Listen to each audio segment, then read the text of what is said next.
I'm talking with my friend Julia. This is the first time I'm doing a podcast with another person, so we'll see how this goes, guys. This is my Hope first podcast, so we'll see how this goes, but I'll be here. Yeah, we're both like very much beginners in the podcast stages. I know, like Julia, you're trying to start your own podcast with your friend Molly, maybe. Yes. So we both are aspiring to be podcasters, but by no means are we professionals at this. So bear with us. Yes. Hopefully, I'm recording the audio right too. That'd be so bad if I end this and like nothing is saved. Yeah. But I mean, anyway, wording on my screen, so I think we're good. okay, let's hope. Fingers crossed. But anyway, I'm talking to my friend Julia, who I met in Hawaii for my celebrating my 20th birthday in Oahu. And we just met by going on a day trip that was organized by the hostel.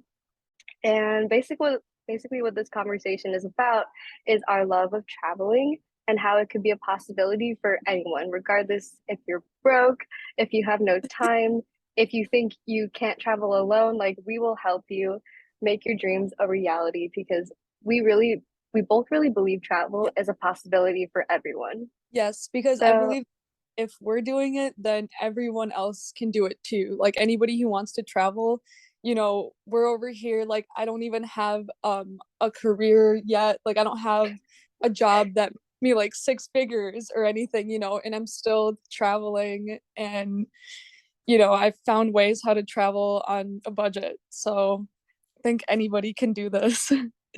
literally same. I have a part-time job at a poke restaurant.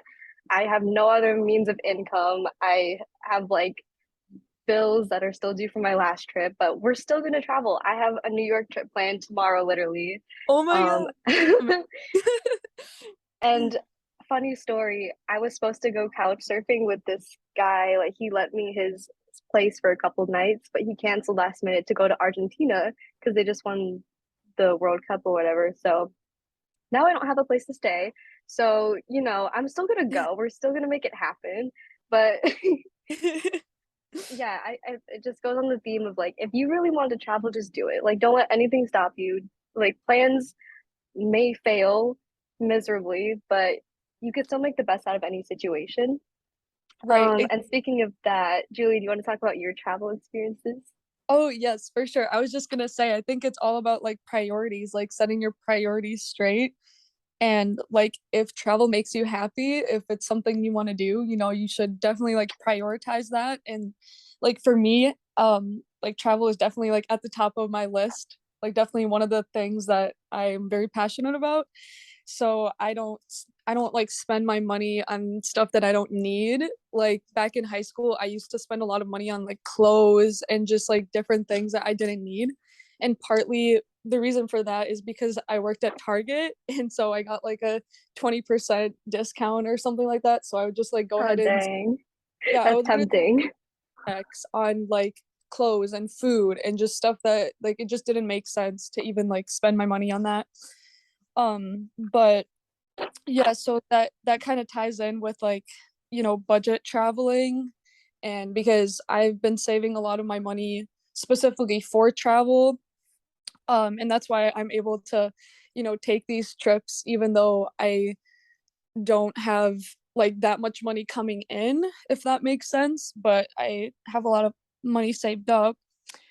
But let's see. My travel experiences so far haven't been like a whole lot. I just kind of started because I was in college and I was getting my nursing degree, so I couldn't travel like I didn't have as much time to travel even though I still took like small trips. Like I went to Chicago, me and Molly went to Chicago for like 3 days, I think, while I was still in school, so that was nice. But like once I finally graduated, that's when my like travel journey started, if you will. And so I've been to Iceland. That was my first solo trip, which was in July.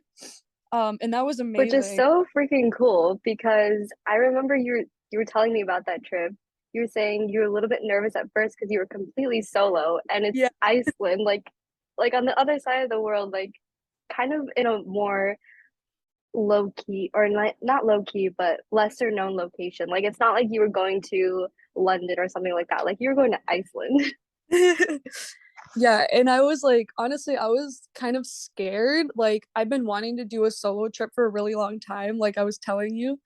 But I just didn't know like where to go. So like I started doing research and I was trying to find like the safest places I could go as a, solo female and I found Iceland at like I think it was like number one or two of like the safest countries in the world.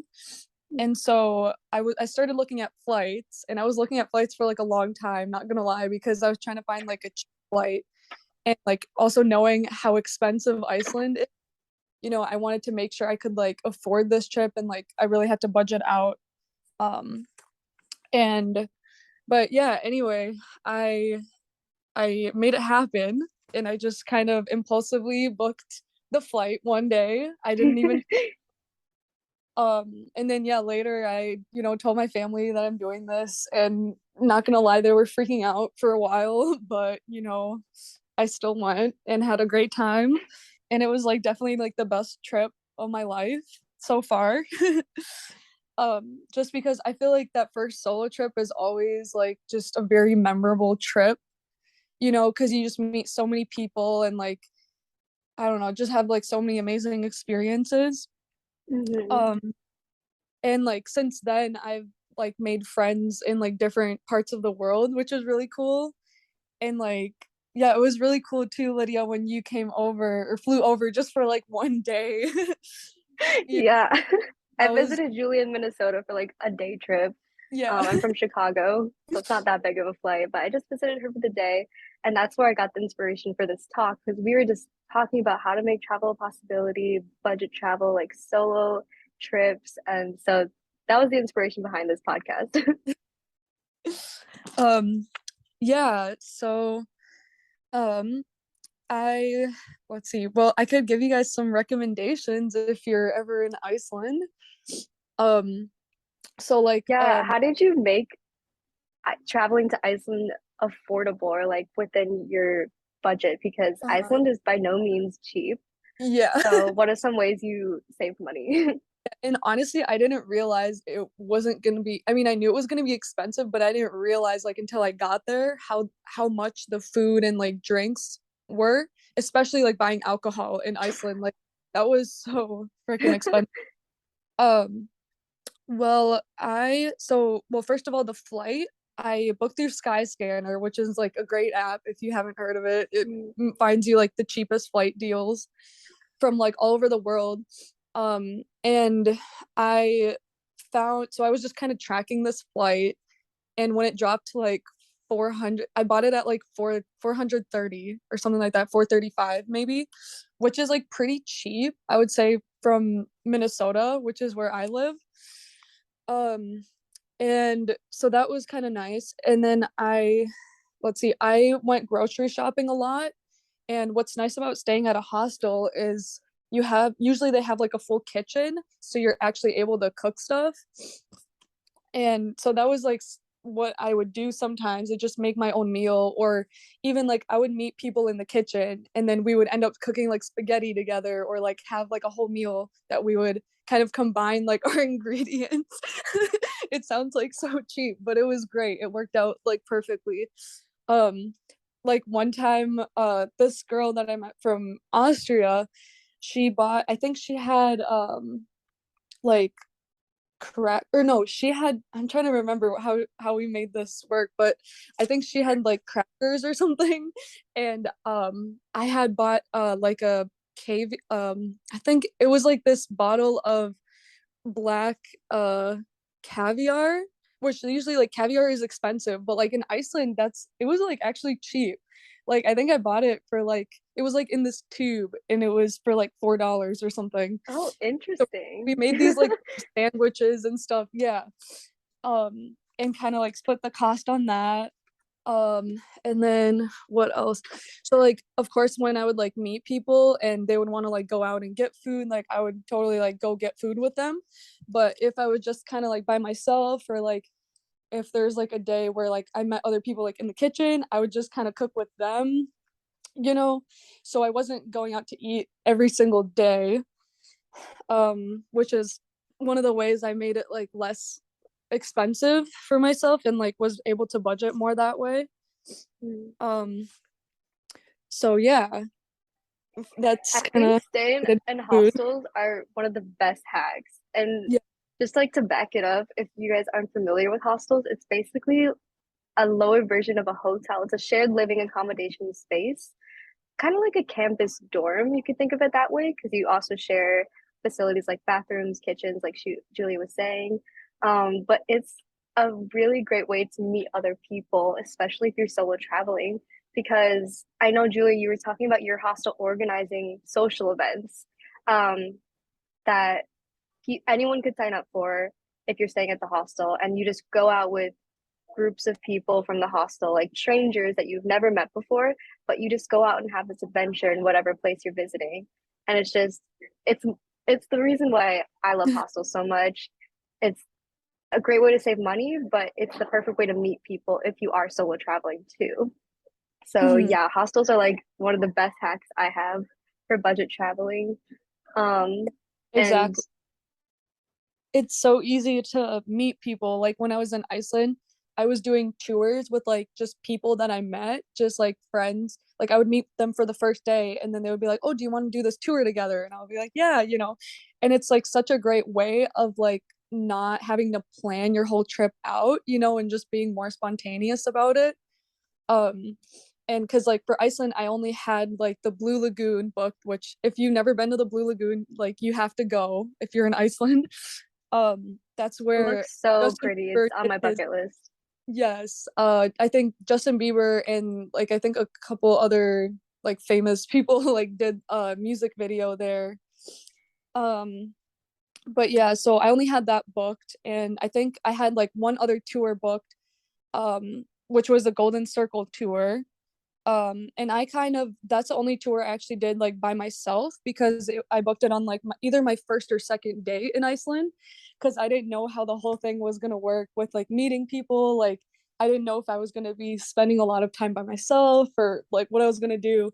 And honestly, like almost the whole trip I was like spending time with people, which for me, like sometimes I like to be more of like an introvert like by myself. And it was like a little bit, it was definitely like stepping out of my comfort zone, and which was really cool too, you know. And I grew a lot that way in like kind of like expanding like my circle of like friends and just being more social, because usually like back at home I'm not as like, I don't know how do you say it, like I'll be Like social you don't like go people out of your at way home. to meet people at home. Exactly, You yeah, tend I to stay was, in your comfort zone. yeah, it's definitely like out of my comfort zone to just like start like talking to people that I don't know. But like travel, like staying in a hostel made it so easy and like so stress free. Like once I started making like a couple connections with like people, it just was so easy. Like I was literally like talking to like so many people. I was like, wow, this is not even scary, you know? I can speak to the same thing of my experience in Hawaii. Like when I went to Hawaii, I booked a hostel stay, but I was a little bit nervous because I did go there by myself at first. And I was like, I don't know if I'm gonna meet people right away, like because I am introverted as well. I have a Mhm, tendency to not branch out when I'm at home, for example. But mhm. like, yeah, I think the hostel environment, everyone's just in such a good mood traveling. It's definitely a very laid back vibe, I'd say. If you Oh, book yeah, the right super. hostels, and definitely look at reviews when you do book your stays. Like, make sure that it's a good location, good, um, clean facilities, and the reviews do say if it's a social hostel, so you can look at that if that's what you're looking for. But yeah, hostels all the way. Yes, for sure. And honestly, even for like families or like older people that are maybe watching this podcast or listening to it, like even though like some hostels have an age limit, there's other hostels where you can just book a private room, you know, if you're going with Mhm. kids or just even just want more privacy, you know, and it'll still be cheaper than staying at a hotel, you know. Yeah. So it's really nice. Like hostels are great. 100%. Like I think the average price is around $30 a night, which is like you can't beat it compared to a hotel or something like that, or even an Airbnb with the fees. Mhm. The hostels in Hawaii were a bit more expensive. They're like $50, but the ones in Europe, for example, or Asia, where they have a lot more infrastructure around tourism and hostels in general, like you could get a really nice hostel for like $15 a night, which is crazy. Exactly. Exactly. Yeah, I've seen hostels in Europe for like from $15 to like 30, like max $40. Like it's really inexpensive. Hmm. And you're going to Europe soon. You just booked a crazy spontaneous trip again. Where are you going? I'm so excited. So I booked another kind of impulsive flight to Portugal, to Lisbon. Ah, And yes, so I've been wanting, like, it's been my dream to go to Europe. Because I've never, like, I'm actually from Eastern Europe. I'm from Belarus, but aside from that, I've never really traveled in Europe. And so it's kind of been my dream to go travel Europe. So I was looking at like the cheapest flights, like just to get into Europe. Like I didn't really care which country, but I just needed to like fly from here to Europe. You know what I you just mean? needed entry. You Just just to needed to enter, get yeah, there. just let me in, you know? And so Lisbon was like the cheaper flight that I saw. Um in like all of Europe. I was looking into flights to like Italy, France, like all various like countries. But the cheapest one I found was to Lisbon. And so I'm going in March. Super excited. Um I'll be using like the Eurail like trains to get around. And I've never like done that before, but they had like a good like Black Friday deal going on, so I just decided to buy it. Gotta And take we'll advantage of all the deals, always. always the deals, yes, always. I'm always looking for like the cheapest accommodation, cheapest flights, like, you know. um and yeah, so we'll see. I want to go to um let me see, I actually like jotted down some places, but it's going to be pretty spontaneous because I haven't really like planned it all out yet, or I mean I haven't booked any accommodations or anything like that. And I'm kind of looking into couch surfing for Yeah. some of it. So we'll see. um But like ultimately at the end of the day, you bought the ticket, you're going, like so what? You don't have everything planned out. I'm going to Scandinavia in a week actually from oh, today, and I have nothing really planned. I amazing. mean, I did book my accommodations, so I'm not gonna Yeah. be homeless. So But I mean, mhm.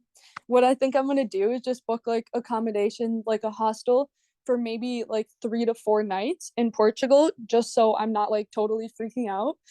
yeah, And kind of go from there, you know. Like I'm probably gonna like meet people and see, you know, what they're doing, or I'm gonna see, like, I'm gonna go on the couch surfing app. I also found like another one that's like free. Trying to remember what it's called, but there's a free version of couch surfing. So I think if you just like look up couch surfing, websites like couch surfing that are free or something, you can find it. I don't remember what it's called though, but I'm gonna use that and see if there's just anywhere I like can, like, asking people on the street, yeah. can I stay with you? The free Right. couch surfing version.